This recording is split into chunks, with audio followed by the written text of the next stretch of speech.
अहमदपूर नगरपालिकेच्या कचरा डेपोस आज दुपारी पुन्हा एकदा आग लागली। या आगीने धुरांचे लोट व दुर्गंधी या परिसरात पसरली। अग्निशमन दलाच्या गाडीने काही वेळात त्या ठिकाणी येऊन ती आग विझवली। मात्र आता या ठिकाणी 12ही महिने आग कशी काय लागते?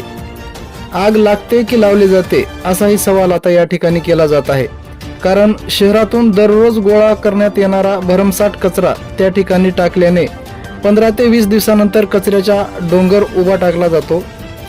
त्या कचऱ्यावर कसलीही प्रक्रिया केली जात नसल्याने किंवा त्याची विल्हेवाट लावली जात नसल्याने पुन्हा कचरा टाकण्यासाठी जागेचा प्रश्न उभा राहतो आणि मग त्या कचऱ्याला आग लावून तो कचरा जाळला जातो।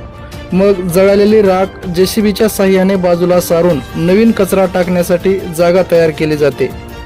त्यासाठी मग अग्निशमन दलाच्या गाडीच्या इंधनाची पर्वा केली जात नाही किंवा लोकांच्या आरोग्याचीही काळजी केली जात नाही। या सततच्या कचरा डेपोतील आग लावण्यापेक्षा कचऱ्यावर प्रक्रिया करून त्याची विल्हेवाट का लावली जात नाही असा हा संतप्त सवाल आता नागरिकातून केला जात आहे।